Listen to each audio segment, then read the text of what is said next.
Good afternoon, everyone. I'd like to welcome everybody to the fourth and final webinar for 2020, putting a bow on 2020. What does 2021 hold? I think the two individuals that we have that are going to speak today are going to provide a lot of insight in what 2021 will hold for us. Please feel free to ask questions throughout the chat. The box is located on the left side of the screen. Questions will be answered live at the end of each presentation. The webinar is being recorded and everybody will receive a copy when the presentation is complete.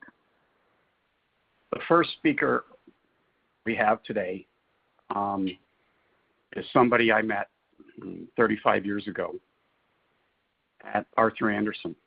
And he was young and I was young and we had lots of fun. At the time, I never knew that Evan would go on to do the things that he did. He's a entrepreneur many times over. The first time was in 2007-8, just before the crisis, when he and his brother founded a company called DocSpace and sold it for $568 million. He has a CPA, CA. He has his law degree from Columbia. He's gone on to work with Flow Networks, which was acquired by DoubleClick, and PlateSpin that was acquired by Novell. About 2 years ago, another friend of mine who worked at Arthur Andersen started to work with Evan at Trust Science. And I had a client of mine who was in the subprime car lending business, and I started to think about what credit was going to look like in 2020 and 2021. Evan started a business called Trust Science with his brother, and today is here to talk to us about Credit 2.0, not Credit 2.0 or Credit 1.0, and how data analytics and artificial intelligence is going to change how people look at credit and score credit in the future. It gives me great pleasure to introduce Evan Chrapko. Hi, Jason. Thank you. Can I be heard? Yep. Oh, yeah, great. Welcome, everyone. And if I may be the first to, if it's not too early, wish everyone a Merry Christmas. I'll start this right where Jason left off, pretty narrow and specific on what I'm doing now. And then we'll finish up a little more broadly with AI. So this starts as data, as a data conversation. You've all heard the phrase data is the new oil. And then we'll end up in more AI and some of the underlying developments on the platform side that harnesses that data. So the first bullet that you're seeing there is that not all data is created equally. It's a fallacy that in general more data is better, but there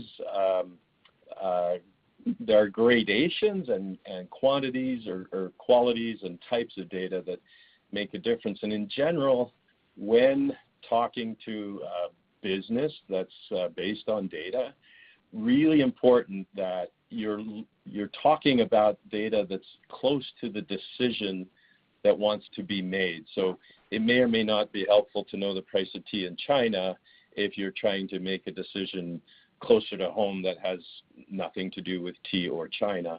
The other thing is that data is remarkably alive. It's remarkably organic in the sense that it ages just like we all do, and it can become stale. And so there's a refresh factor on whether or not the data that you're looking at is actually going to be helpful. And data is also not created equal in the sense that some is really expensive to acquire and may not, make economic sense to try and harness because it's out there and exists, but you're just never going to get it on any kind of economic basis that lets you, run either a profitable business or get the data in the first place, no matter how much money you have.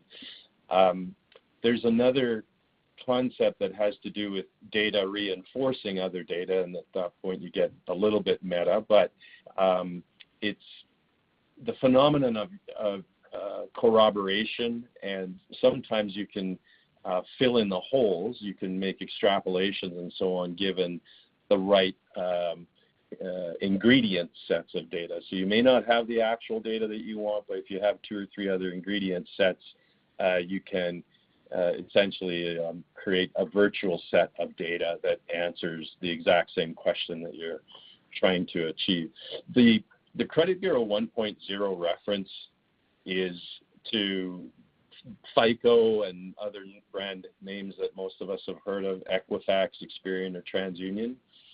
FICO is the granddaddy in the space. They invented credit bureaus in the 1950s, which is just a glorified collection mechanism. When everyone was young and got their first credit card or bank account, the fine print in the application form said that that institution was going to be a tattletale about you and your activity to these murky or not very well-known entities sitting behind the scenes somewhere. In the case of one of them, Atlanta, and the other case, Los Angeles, just outside of LA, and the other case in Chicago, the big ones. And they're telling you that every month your financial institution or your credit card company is telling these big collectors that you're late on your payments, or you went over your credit limit this month, or you have so many, trade lines. And that's fine and was genius as far as it goes, but the rest of the world has passed that infrastructure by. Because if you'll notice the examples I gave, and largely the data that everyone's credit scores are being built on is negative and financial. And it's very structured, it's very limited. Data nowadays, from my opening comments, is very, very disparate. It takes all kinds of forms now that everybody's essentially carrying a data collector around in your hip pocket with your mobile phone and spewing off all kinds of other data just driving down the street. Data now can be positive. It can be, things like you got a job promotion, and it can be things that are non-financial, like you just moved from one part of the country to another. And so Credit Bureau 2.0, or data and the infrastructure that can be used now, is way more rich. So where all of us look like a pretty flat, two-dimensional picture on a spreadsheet, or a subset of a spreadsheet for the old conventional bureaus, the big Credit Bureau 1.0 dinosaurs. In fact, we're all pretty dynamic and running around on the face of the earth and doing all kinds of things besides being late on credit cards and so on. And so Credit Bureau 2.0 is a concept that we've put into reality now as an institution, a financial type of institution, or a data institution that's collecting lots and lots of other kinds of things to give you what the third bullet there refers to as third and fourth dimensional views on a person. These things will include positives, as I've just mentioned. They'll include non-financial things, as I've just mentioned. And they'll include a time series as well that sometimes gets lost or compressed into a flat view on a person in the old way of doing things. And it's really important that this time series is there, because humans are predictably, in a lot of ways, there's a lot that's predictable about humans and behavior. The name of our company is Trust Science, and so the science of trustworthiness is essentially about predicting what someone will do. We'll hear from Dr. Peter Andersen soon, and how macro factors exist, and there are lots of different things going on in the world that interrelate with one another. But when you're talking about the science of predicting how a given human individual is going to behave, it's kind of eerie or spooky, or call it, it's an advantage to my business that we're all pretty simple at essence. We're all based on a reptilian brainstem and a lot of instincts and urges, and there are a lot of factors in the world and what's going on that human beings and their behavior are either oblivious to deliberately or consciously, or just don't matter to a person. That price of tea in China example. And so for what we do, it's necessary to get down to the human being's data. But once you've got that, it's pretty simple as to predicting what they're going to do. Now, that the business that we've done is doubled and tripled down, or hyper narrowly laser focused, as I say, on credit scoring. So the behavior predictions that I'm doing have to do with what happens when I give you some money and will you repay it. The problem that I'm solving is that the big old conventional bureaus can really only score approximately 2/3 of people properly. The other 1/3, pre-pandemic, 1/3, they couldn't see at all because they were young people who still didn't have that first credit card, or immigrants because they just arrived on the shores of the relevant country, or they're self-employed, and so their credit history or assets and financial lives are in the name of the spouse or family trust, or in the name of the business itself. So lots of self-employed people have a really bad credit score. So this alternative data and what we're looking at, if you can tell, ends up being really predictive or determinative around what that human being is going to do in a specific case, in this case credit. We can do other cases, like how will you behave in insurance if I was to underwrite you for insurance? How will you behave if I was to hire you into a specific team of known other teammates? Or in a law enforcement and homeland security or immigration sense, the war on human trafficking. There's all kinds of use cases in e-commerce where two people are getting together to get something done, a homeowner and a renter, say, or online dating and so on. The platform we built would give answers in all of those different settings. And as you can imagine, there's no one score fits all. You're not going to behave the exact same way in every different context. So the alternative data, or the alternative view that we need to get, is part of the reason that it's really important that you're architected to be very broad or very powerful in your ability to gather up all different kinds of data, and then harnessing, so the last point there, harnessing AI and do humans stand a chance is kind of the broader discussion here. Now that we've got all the signal, all the data that exists on your mobile phone with your consent, like your address book or things about the device itself, like its battery level, what have you, the GPS tracking, your location on the face of the earth is part of the history on your mobile phone. If you've consented to give us that, and you would do so if you are, in our case, you've applied for a loan at 10 different lenders, you've been declined at all of those lenders because you're young, immigrant, or self-employed, or all of the above, you're lucky enough to find yourself at a lender who is a Trust Science customer. That lender may have declined you as well, but gives you the chance to participate with Trust Science, at which point the lender temporarily steps aside and we engage with the borrower directly and get the information I'm talking about. If I get that, then I can tell you better probably than the borrower themselves what they're going to do if you lend that borrower $500 or $50,000. And what's happening there is where machine learning and artificial intelligence kicks in, and we have the science of AI is now 40 years old. It's a processing power and storage capacity, and networks haven't existed in a accessible or economically accessible form until more recently. And so we can do things now that were the stuff of science fiction not that long ago, and only science fiction, including things like the rub that AI often gets is that it's a black box and no one understands what's going on inside of it, which is really bad if you're me as the CEO of a credit scoring company, because you go to jail if you can't do explainability, if you can't tell the borrower why they were declined, or so on. So there's a newer field, more like 4 or 5 years old, called Explainable AI. We were one of the first to harness that out of necessity. It's very, very difficult. It gets kind of meta there, where AI is watching AI.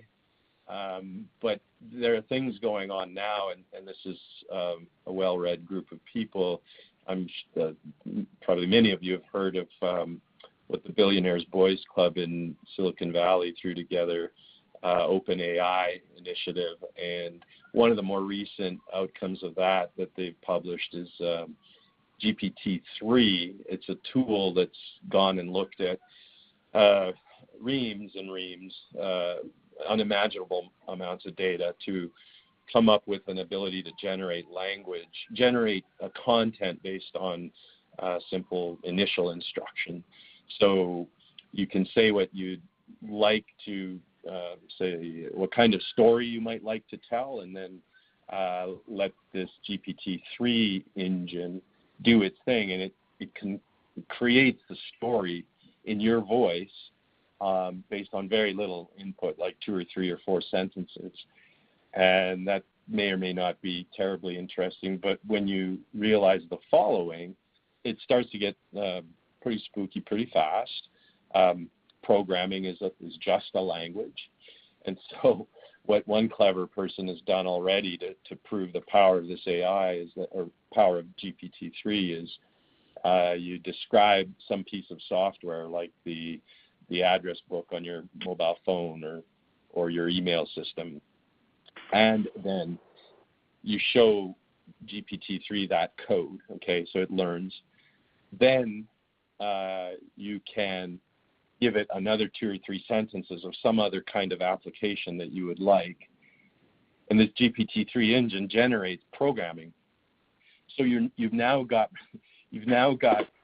machines programming machines, and that was even just a year ago or 2 years ago, people were poo-pooing that or thinking of that as nothing but mere science fiction. It's not anymore, and everything I've just said is at a primitive level itself. But this all just happened in the last 12 months, folks, or 24, let's say. And so taken to the fullness of time, or give it 10 years or 24 years or 50 years, my grandchildren, I don't know if they stand a chance or not. You even have phenomena based on GPT-3, like the synthetic version of our next speaker, Dr. Andersen, giving seminars, because it'll go and look at all of his writings and articles and works and lectures and any recorded material, and it'll then separately go and research his field. You can get seminars from me. I won't have to do this one in meat space or in physical space in the future. Jason can just call up the synthetic version of an Evan Chrapko discussion. Generalized AI is the next step, and that's where you get to machines that are thinking for themselves. We're not there yet. But look at this development in the last 3 or 4 months, or 6 months, I guess. Everything about AI requires a lot about what's on the slide in front of you, which is data. And it's pretty well understood now that training conventional AI is very, very data intensive. You've got to have the right data, you've got to have the alternative data, you've got to have those 3- and 4-dimensional views on a target or a subject. But once you have all that, non-trivial, big, huge barrier to entry to getting useful products built. Once you have all that, you can train a normal AI. Generalized AI is a whole different kettle of fish, and this development in the last 4 to 6 months called less than one-shot learning would suggest that you actually don't need that huge mountain of data anymore. The AI or methods and devices in machine learning are now letting happen something like what happens in a child's brain. You can show a child a unicorn or a house, a unicorn or a rhinoceros, and they'll very quickly be able to distinguish one or the other in the very next frame or in the very next day. If you try to show them a mashup of those two a unicorn and a rhinoceros, the child will very quickly know that that doesn't go together or make sense. They did not, the child in my simplistic example did not have to run through a million different versions of unicorns and a million different versions of rhinoceroses and then 100,000 different combinations of what may or may not work. In very short order, the human brain can do this, what's called less than one shot learning, or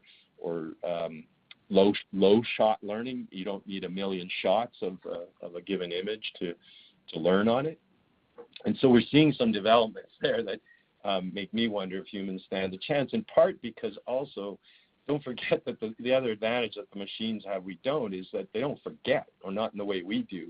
And it's narrow now, but it's a ratchet, right? Like all of these developments that I've talked about now, by definition, are at most, if you go back to the prehistoric days of computer science, they're 50 or 60 years old, but it's a function too of how fast the developments are piling on, and with the machines, with data being closer and closer to zero cost, or storage getting closer and closer to zero cost, the machines don't have to forget, and they're not the way we do.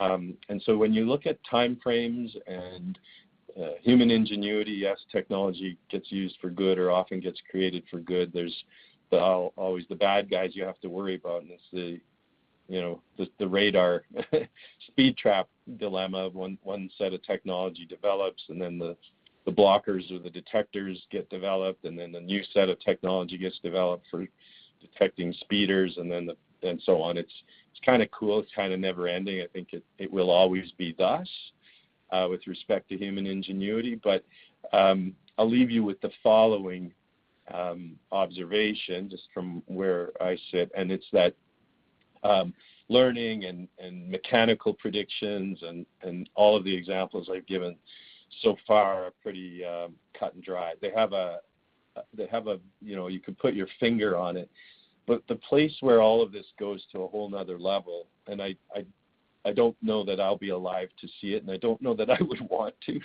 but it's that magical or mystical thing about what makes us human that is the hunch, or where does or what is intuition? Where does it come from? Or inspiration?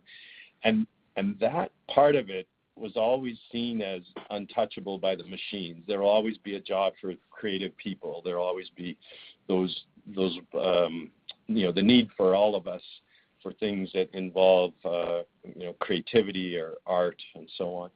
But in our world already at Trust Science, we're playing with things. The machine creates things that we call these synthetic variables, not the extrapolations that I talked about 10 minutes ago, but actually creating synthetic variables that they're ephemeral. They don't exist or have a hard analog, but they're there, and they're there in the machine, and it's the machinery answering for itself the interaction between all these different variables, right? So the Credit Bureau 1.0 and the old methods that are now 60 or 70 years old have essentially a big spreadsheet, architecture.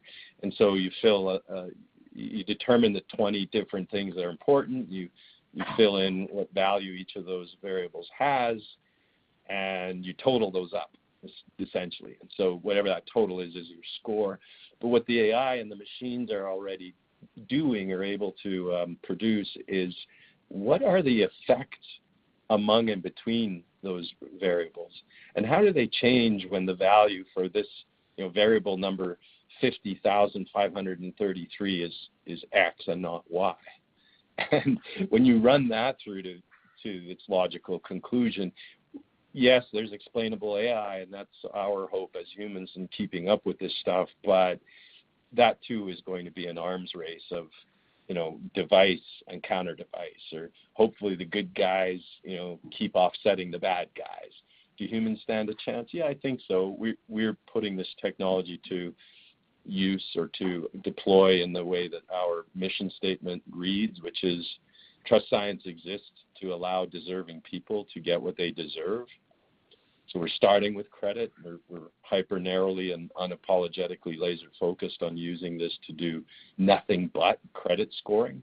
But it's a platform and it's international, and we're already getting unsolicited calls from some household names about what we're up to, because as our patents are getting issued around the world, we're starting to attract some attention, which is predictable. I play the long game.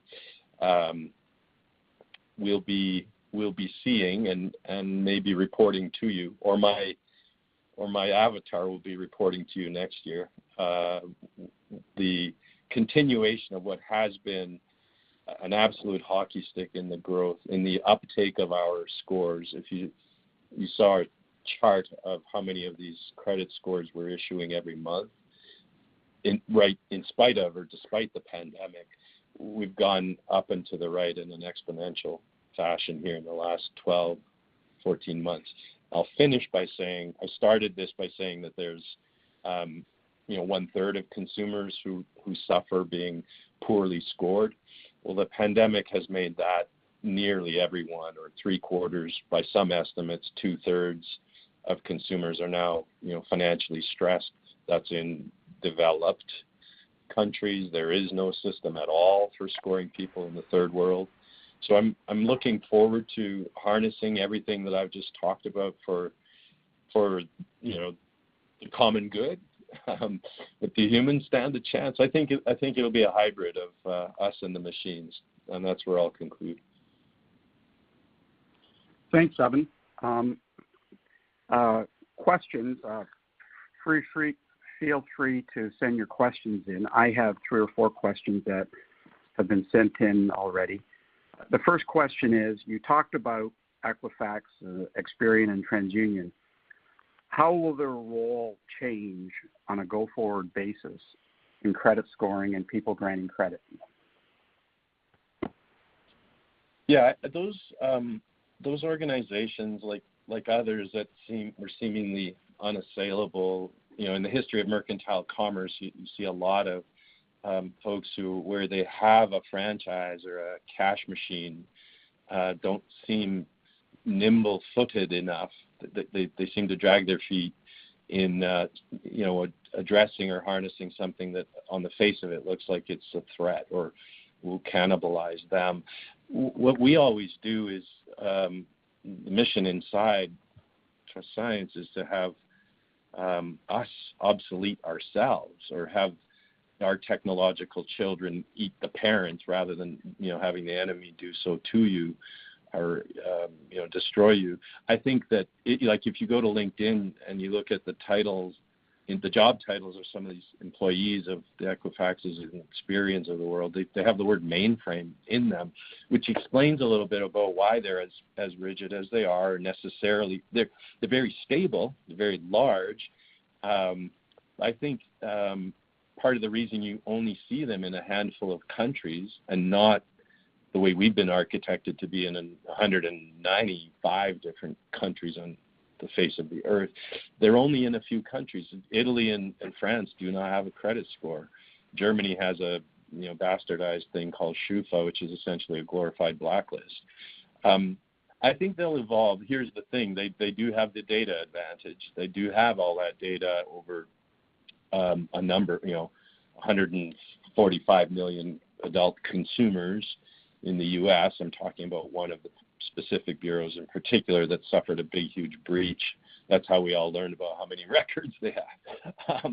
So they'll evolve in part because their resources let them. It's extraordinarily expensive to spin up a system such as we have and such as they need to spin up, or they'll acquire their way into. That's tried and true way to do things. And if you are a Fortune 50 or a Global 1000, you can acquire innovation to an extent, which is, by the way, why I, in playing the long game, applied for over 80 different patents around the world. We have the inventiveness to do so. You need that, but you want to defend yourself against these bigger parties acting like Pac-Man and just acquiring the space. There was a recent announcement by Visa that they would acquire Plaid for $5.3 billion. And that's not the credit bureau question, but the credit bureaus face the antitrust same dynamics that Visa and Plaid are now looking at. The $5.3 billion acquisition is now getting challenged by the U.S. Department of Justice as being anti-competitive. If the big bureaus were to get too aggressive on eating up or buying and burying their competition, they might face, especially under the new administration, even more risk of that than is already the case.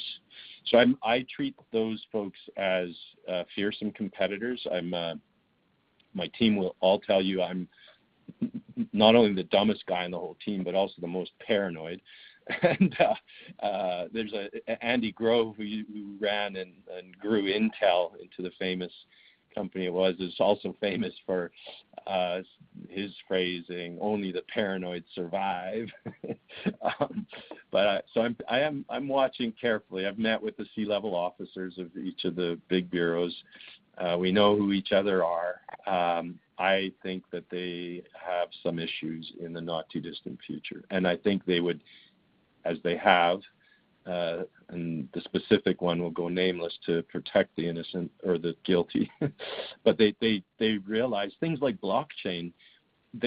When we were sitting there with my CTO, myself, with the chief innovation officer of a massive multi-billion-dollar company, he was taking notes furiously. His eyes were as wide as saucers. What was supposed to be a 15-minute meeting turned into an hour and a half because he didn't realize a lot of different things that we were telling him.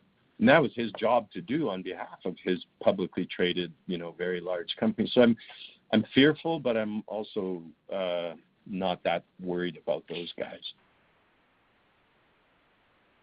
Okay, one last question. All of this data, how you've incorporated into personal credit scoring with a positive slant, how can this use be in the corporate world?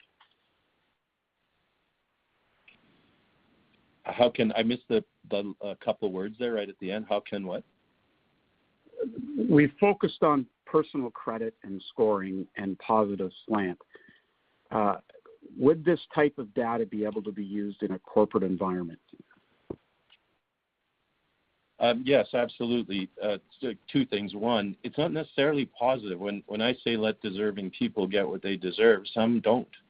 Right? Like what we're also preventing is bad people getting, the loans they take that they're intentionally, it's a fraud from the get-go. So deserving cuts both ways. In the corporate world, the couple of the examples that I gave in predicting human behavior is in executive or any recruiting or headhunting in HR, or replacing a team member and figuring out if there's going to be good compatibility with the legacy team that they're going to be joining.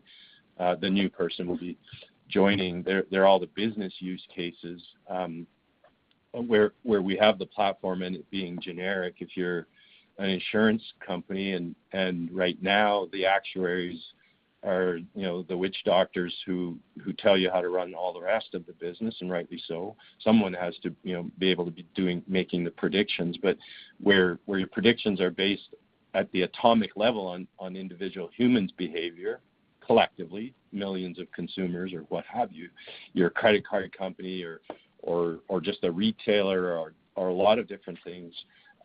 There are any number of uses of this kind of data and the accompanying where the infrastructure itself, like our system is a machine learning system. You just set up the problem. You set up the problem, and one of my earlier comments was get data that's as close to the problem domain as you can, and the machine does the rest. That's the spooky part, and the powerful and exciting part too. I treat those two things as two sides of the exact same coin, spooky and powerful, beneficial.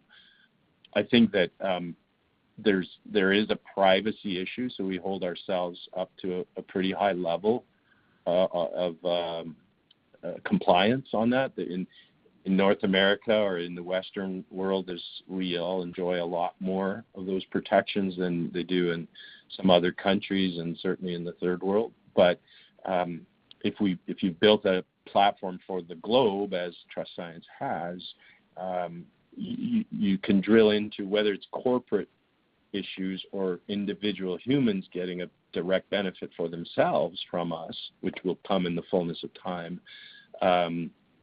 As long as, so to answer, finish that question, as long as you're adhering to laws and regulations in each of the different jurisdictions, and for my money, as long as we're driving a positive benefit on the face of the earth, then the use cases are almost unlimited. It is just, after a couple decades of doing this and returning just under $1 billion of gains to my shareholders, I can tell you one thing for sure. You cannot be all things to all people, or you're nothing to anyone. So yes, build a broad-based platform, make it global by design, play the long game, apply for the patents, but in your go-to-market, that's where I'm hyper-narrowly laser-focused on credit and scoring for lenders, and predominantly down-market lenders, because those people, so-called down-market people, are not getting a fair shake. So this will be my last one. This is how I go out after a career's worth of lessons learned. I want to leave the world a better place, and that's how I'm doing it. Okay. Thanks, Evan. And Evan will stay around to the end if people have other questions. I would now like to introduce Peter Andersen, who is friends with everybody. This is the fourth time Peter's joined us. People have grown to follow Peter. Peter is in cold Texas today. He had a coat on when he was out for a walk. Without any more introduction, I will let Peter take over and tell us what's going to happen in 2021. Peter. Thank you, Jason. And again, I appreciate the opportunity to speak to your colleagues and your network. There are four things really that I want to cover in the time that I have. Let me go through them. Number one, business. What's coming? What can business expect next year? Number two, I want to touch on secular stagnation, something that comes up a lot, something that we can't seem to shake in terms of a narrative. So I want to talk about that narrative, secular stagnation. And then economic policy, a few words on that. I think it's important. And then I'm going to wrap up with currencies. One of the things that investors always have to make sure about is to get your currency right. And things are happening with currencies. There was a big day today in the currency market, so I want to touch on that. So my headline for everybody is get ready. Get ready for 2021. It's going to be different. It's going to be a different year. And I think it's going to be a better year. Certainly a better year than 2020. And I'm going to go out on a limb for you and say I actually expect we're going to see a post-pandemic boom. I think we're headed into a multi-year economic rebound, and I think it will surprise a lot of people, a lot of industries and businesses. I think it'll be stronger than expected, and I think the emphasis is going to be on supply and supply chains. I expect shortages, and I expect pressure on key prices, key materials prices, and also on commodities. So that's my kind of headline commentary. That's the punchline, everyone. So I'm looking at what I think is a year of a positive shock. It's going to be the year of the vaccines. And notice it's vaccines. It's plural. We're going to have a number of vaccines. And these are forces from outside the system. The economy was hit last year by forces from outside the system. It was the pandemic, something we've never seen before, not in our lifetimes. And I think that 2021 is going to be a shock, it's going to be a positive shock, something from outside the system that pushes the direction in the opposite way. So what I'm saying is that the recession, it was global. It was a negative global virus shock. And now I think we're going to see the reverse of exactly that. Exact reverse. I think we're going to see a global positive shock, and I think it's going to be simultaneous, and it's going to be synchronized on a global basis. So the word I use is containment. It's going to be a year of virus containment and economic catch-up. So that's what my crystal ball is telling me, Jason. It's partly intuitive, but it's partly based upon the data that I see coming in as well. Now, I know that we're all worried about the Thanksgiving, Christmas virus surge, and the latest numbers for the United States, as of yesterday, the number of new cases for the United States came in at 206,000 new cases in the U.S. yesterday. And the previous peak, and looking at a 7-day average, was 70,000. That was the previous peak.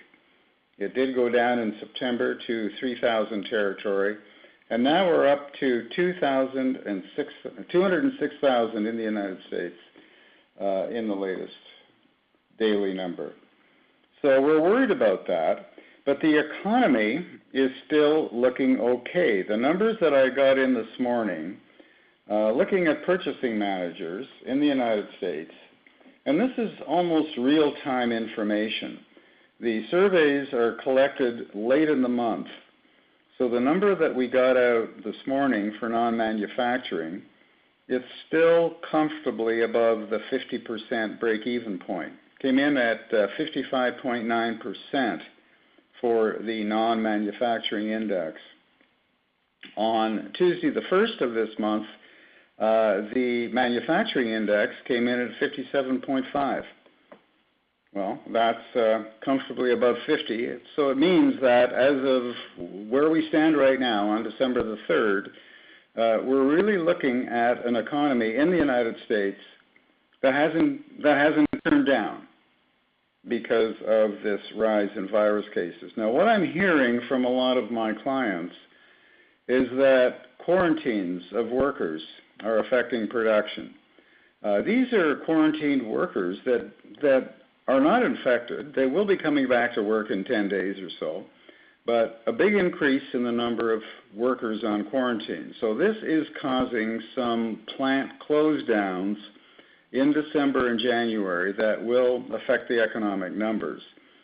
So that is out there. But what I'm saying is that these plant close downs, the effect they're going to have is on supply rather than demand. You all know that we're looking at a lot of supply shortages. If any of you are in the building industry, you know what's going on with the price of lumber, softwood lumber. You know what's going on with plywood prices. You know what's going on with oriented strand board. And if you're trying to buy major appliances, you know what the wait time is. And if you're trying to buy power tools, you know that they're hard to get as well. So what I'm saying is that this surge in virus cases in the United States, and Jason, as you know, as you mentioned, I do live in Texas. We had 19,000 new cases in Texas yesterday. 19,000 new cases. Well, what that I think is doing, I think it's affecting supply rather than demand. People are still, if they're in quarantine, they're still buying things online. They're still buying cars on their computer. They're still buying houses on their computers. It's the supply chain, I think, that's being shaken up right now. But what I see coming is I think that we are going to see a confidence shift as we go through January, February, and March. the head of Operation Warp Speed said yesterday that every American who wants a vaccine shot will be able to get one by mid-year 2021. And so just the knowledge of that, I think, is going to give a big boost to confidence on the part of people who want to work, and confidence on the people who want more mobility. These are the people who are not anti-vaxxers. The anti-vaxxers, I think, are people who don't want mobility and who don't want to work. I'm saying a lot of people want to work and a lot of people want more mobility. And so I think this will get the wheels turning in the economy at a faster rate very quickly as we get into March, April, and May of next year. So I think that the vaccines are of critical importance because what they're telling us is that there's something that works. We really didn't know that 3 months ago, that we would have a vaccine or a number of vaccines that work. And we also know not only do they work, but they're effective. It's not 50% effectiveness, 60% effectiveness. It looks like it's over 90. So to me, that is a very positive economic shock. Now, what does that mean for business? What comes next for business? I would use the word clarity. And I'll give you an example of a meeting that I had last fall. I was in a corporate boardroom in Indiana, and the senior executives had on the table a big decision to make. Were they going to take steps towards that new plant that would come online in 2023? I was telling them to be careful. I was saying, here it is October. It's October of 2019, everyone.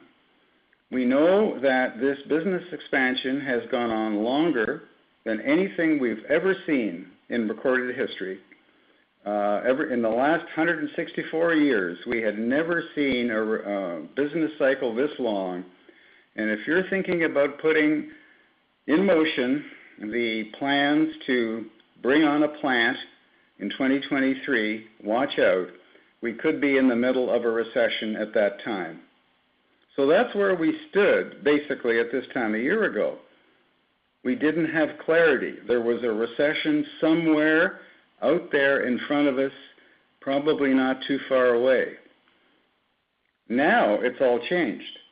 Now the recession is behind us. We have basically clear air, a clear runway looking in front of us. And I think it's very safe to conclude and to project that this is going to be a multi-year recovery. It's going to be global, it's going to be simultaneous, and it's going to be synchronized.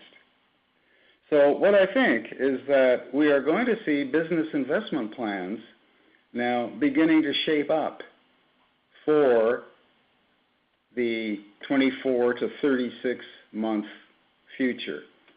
But it's going to take a few months, maybe half a year, before those decisions really get going.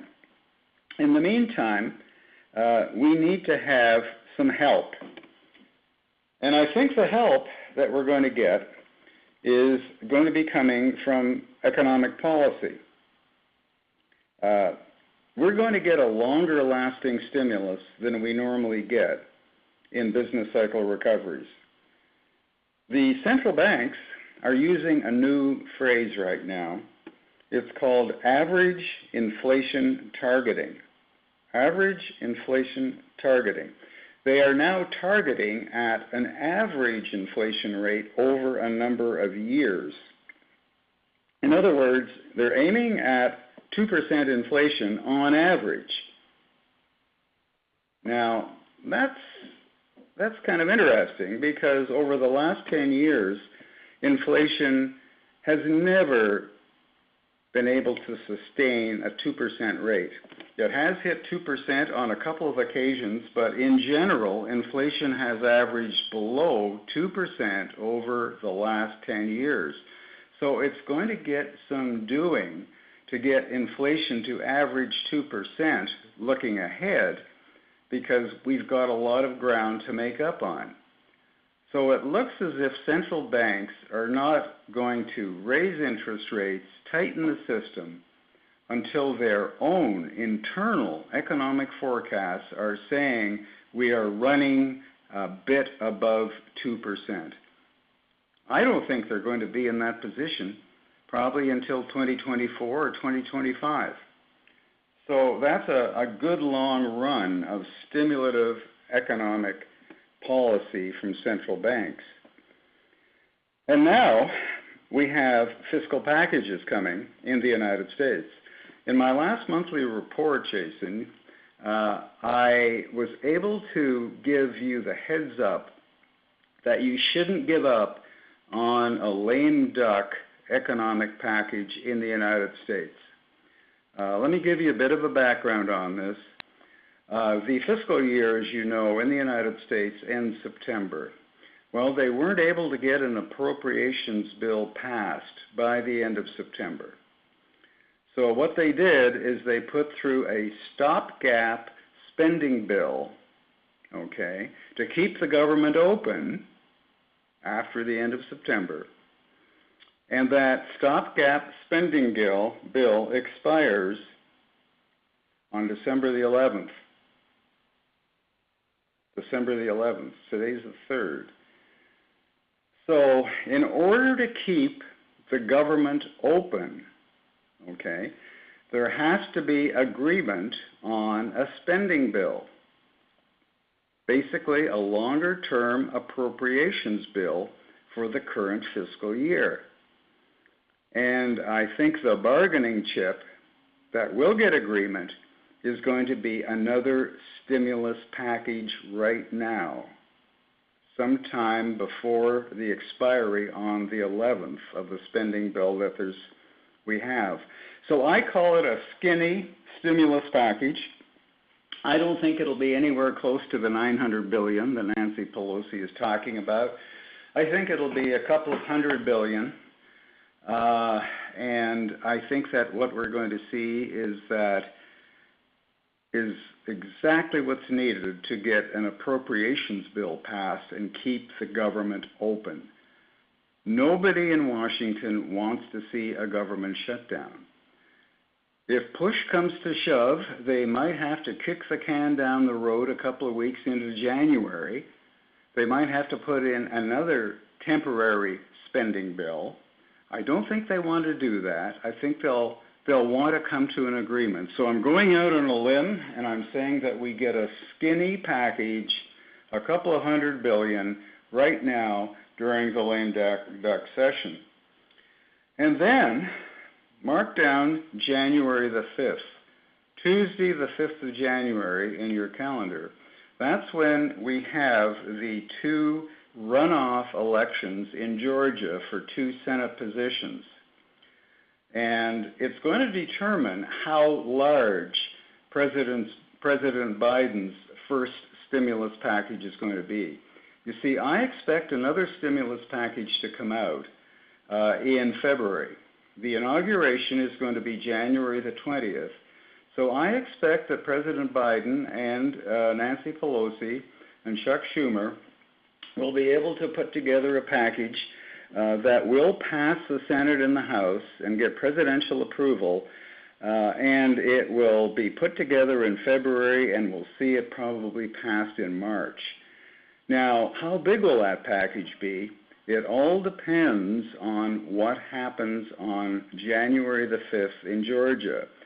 If the vote in Georgia gives the Democrats a win, that means they control the Senate, and it means we'll see a big package.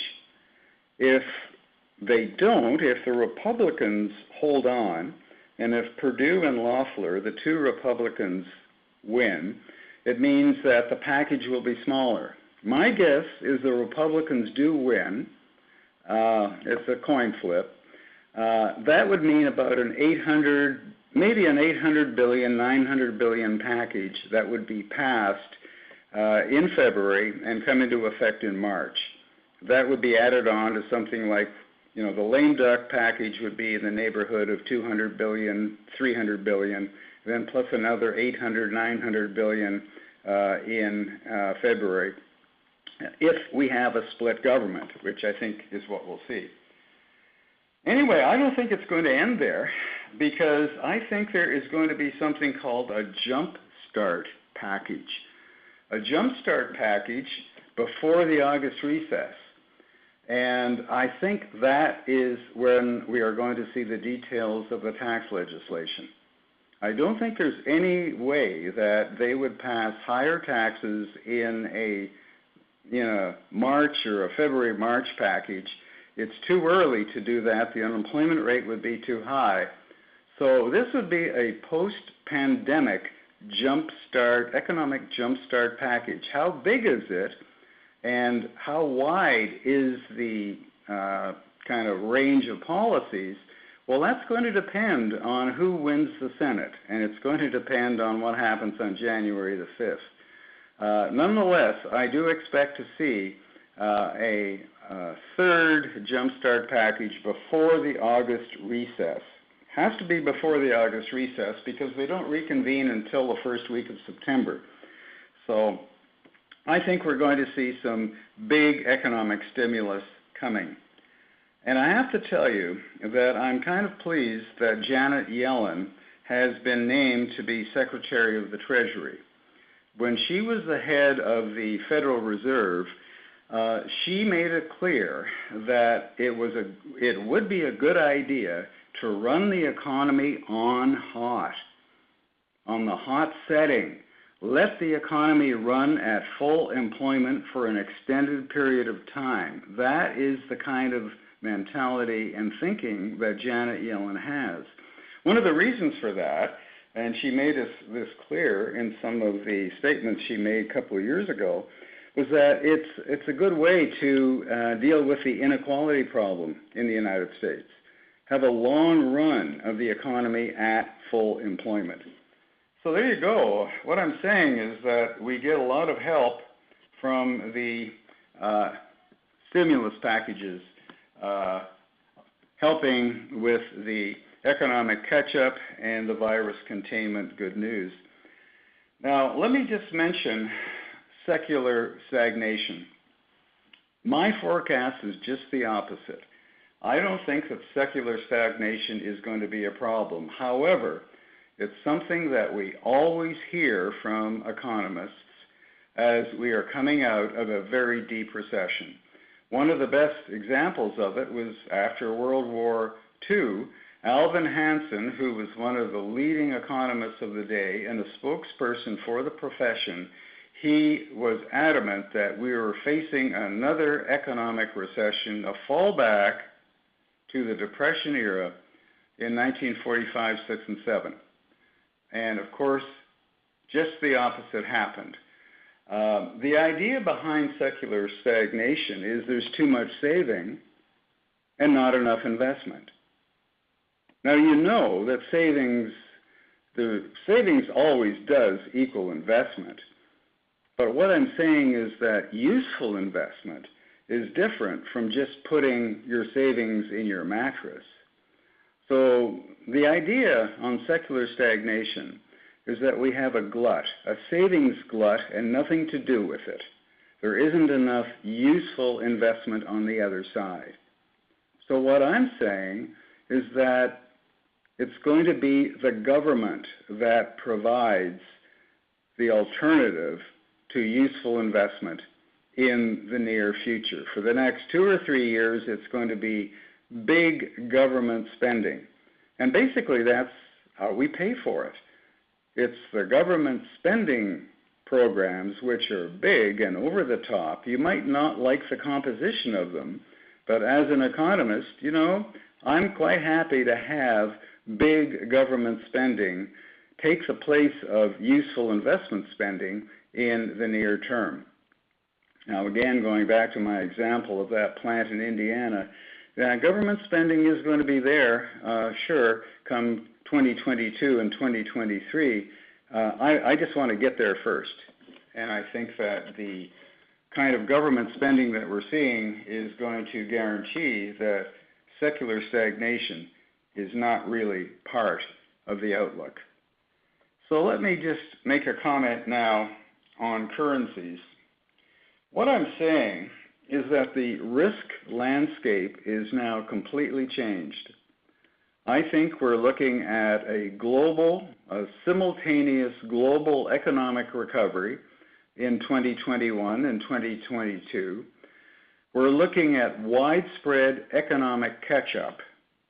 And what that means is that big backlogs of demand are out there, and those backlogs of demand are going to guarantee us that we don't have any demand insufficiency. Big backlogs of demand. And we're going to have shortages and the need to accumulate inventories as well. So what I'm saying is that business risk, economic risk, business cycle risk has now been scaled downwards. So the risk landscape now is a friendlier place. And that means that businesses and investors have an increased appetite to take on risk. There's a much greater appetite to take on risk. And what that means is riskier currencies, such as the Canadian dollar, come back into focus, are looked on as being a good choice again. And we don't need the US dollar as a safe haven. When things are risky, when things look bad, the tendency is to look towards US dollars, US dollar assets as a safe haven, and that safe haven no longer exists. So we're seeing already some big moves in the currency markets, and just to mention a few, I'm seeing the euro making a big move. 121, almost 122 today, and I'm looking at the British pound, 134. I'm looking at copper prices just under 350 US per pound. So it's a story where risk is acceptable, and risk currencies and risk assets like commodities, again, come back into play. So, Jason, thank you very much. I'm going to pause here and take a breather.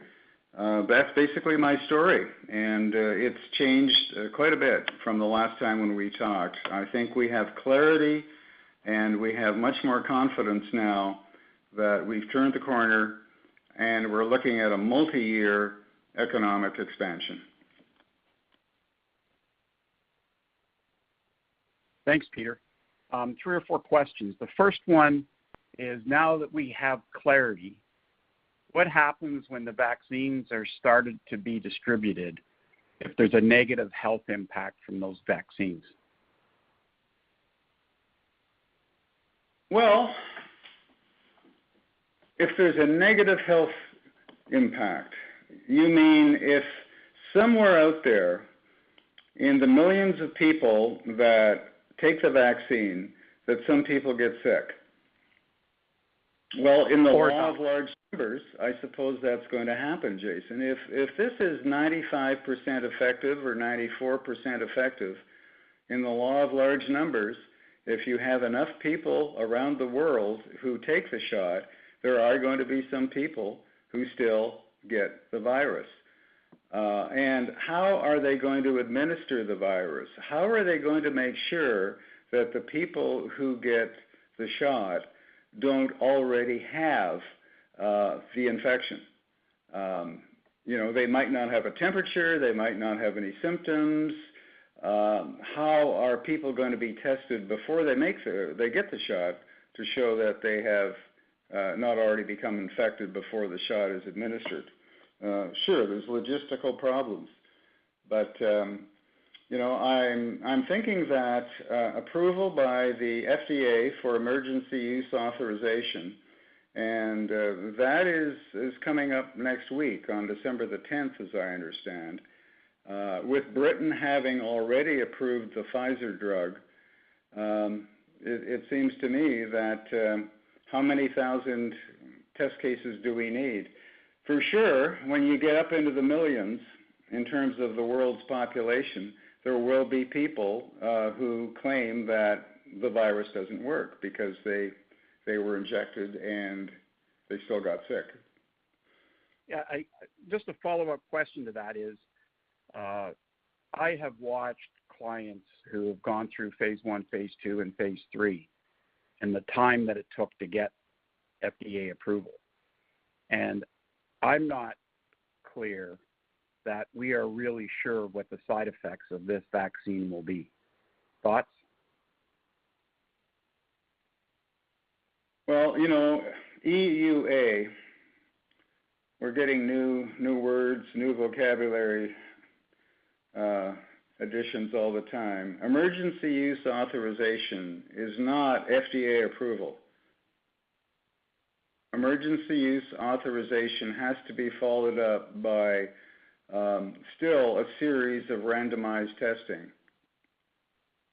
Now, in the case of, let me see, was it remdesivir? It might have been remdesivir. It took 6 months for remdesivir to go from EUA to final approval, 6 months. So I expect that this is going to be shortened. Well, you're right, Jason. I suppose that in a world of expect the unexpected, you could have some surprises along the way. But again, this is a word that's a plural word, vaccines. You've already got 3 vaccines out there, 3 unique vaccines. Some, the Moderna and the Pfizer are basically close to each other, but you've also got others coming, and even Johnson & Johnson with a single shot, perhaps. We'll see. Do you think the pandemic and the stimulus packages that have been implemented will have any effect on the acceleration of green infrastructure spending? Well, I think that is going to be a focus by a Biden economics focus, green infrastructure. Absolutely. I think that a lot depends on the Georgia election results as to how far the Biden administration goes in banning fossil fuels. Okay. If we do have a split government, which I think is probably the best bet right now, with the Republicans keeping the Senate, I think that the anti-fossil fuel movement will be reined in to some extent, but I still expect the Biden administration to push hard on electrification of transportation. And to me, that means the whole electric power infrastructure grid. So that is going to be, I think, one of the infrastructure focuses in terms of electric power. How is it sourced? Wind, solar, and also natural gas. So I think that you're going to see a very heavy push from the new administration on exactly that. So that is, to me, going to be the green approach. It's going to be the electrification of the U.S. transportation system and the infrastructure of electric power. So one more question for Peter, and I'll tie interest rates in the Bank of Canada given the economic recovery. Do you see them being low for the next 2 or 3 years? And with that, and correspondingly, where do you see the price of oil and the impact that it'll have on the Alberta economy? Well, Jason, I'm glad you mentioned interest rates, because which interest rates are we talking about? I did say I thought the central banks would keep interest rates unchanged until 2024, 2025. But specifically, that means the overnight interest rate, the very short interest rates. It means the 90-day Treasury bill rates, the overnight rates that set by the central bank, the 90-day Treasury bill rates. When you get out to 10 years, I do expect higher rates at longer terms. And we already see that in terms of this morning's 10-year U.S. rate. It's getting closer to 1% now. It's 0.94% this morning, the 10-year U.S. rate. I could see that up to maybe 1 to 1.5% in a couple of months. What that means is a steeper yield curve. And a steeper yield curve has always been an indicator of stronger economic growth. So a steeper yield curve is actually a healthy economic measure. The Bank of Canada, I think, is basically going to be following the same kind of policy as the U.S. Federal Reserve. And to me, that means average inflation targeting. Average inflation targeting. Letting the economy run on hot, keeping the unemployment rate as low as possible for as long as possible. So the focus is on still pouring lots of stimulus onto the economic system. As far as Alberta is concerned, well, I'm pleased to see that the Enbridge Line 3 has received final approval, and it looks like construction is already starting now on Line 3. So that does help. President-elect Biden has made it clear that on day one he is going to again throw a roadblock into the Keystone pipeline. But it doesn't seem to matter for TCPL because the stock price continues to go up in the last couple of weeks. Perhaps that's a bit of a red herring for that particular company. So natural gas is the story. And when it comes to oil, I don't think anybody is too optimistic about the price of oil coming back that quickly, Jason, but let's face it, if we are going into a transformative year, it means that everything is going to come back, even the hardest hit sectors. So the airlines will come back, and with the airlines, the demand for jet fuel will come back, and the mobility of the North American population will normalize. So you have a more normal population. You have transport, commercial transport picking up. You have airline transport recovering. So you do have a demand increase for oil. So oil prices should not stay below $50. You should get Brent back up into the $55 to $60 range fairly quickly, I think, in 2021. Two last questions, both on China, one for Evan and one for you, Peter. I'll ask Evan first, and short answers are great because people I think want to get to dinner. Evan, credit scoring in China, what do you think the future of it is?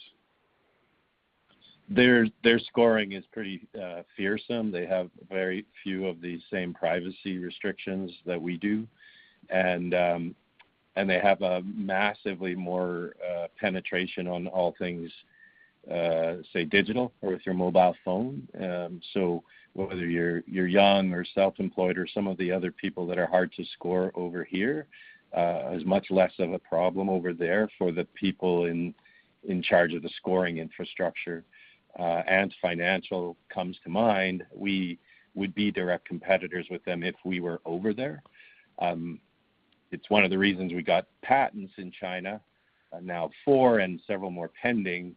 We might be a good partner for Ant, let's say, if they want to come this way and do scoring on a compliant basis that respects people's privacy and so on. But they have a really much more advanced call it electronic economy than we do here.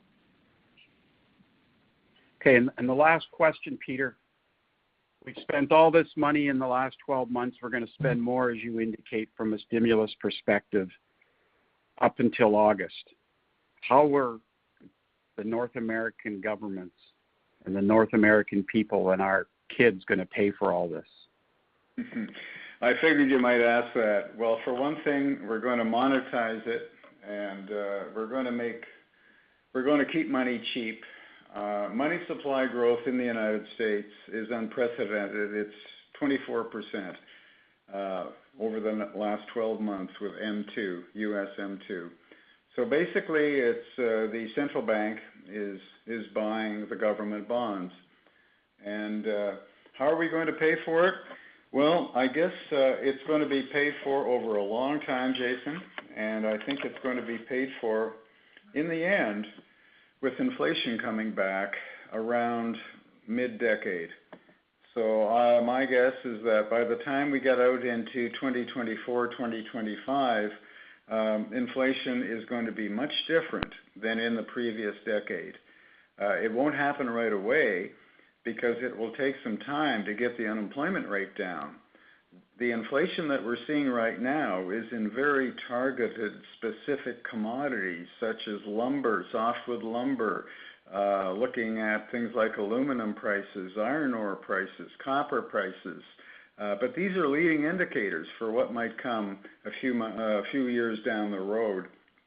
So I think that I think the best answer I can give you, Jason, is that we're going to be paying for this with inflated dollars, okay? Dollars, we're going to print money in order to pay off the debt. And it's going to be inflation that basically offers the solution around the middle of the decade. So don't think that we're going to see a repeat of the last decade with low inflation. I think inflation is going to be an issue, and that's going to be one of the ways the debt gets paid off, because debtors always like inflation. It makes it easier to repay the debt if you're paying back with dollars that don't have the same value that they used to have. Okay. Well, again, I'd like to thank Evan and Peter. It's been very enlightening. I'd like to thank all of the people that joined us today, and I'd like to wish everybody a happy holiday season. Be safe, wear your mask, and we'll speak again in the new year. Thanks very much.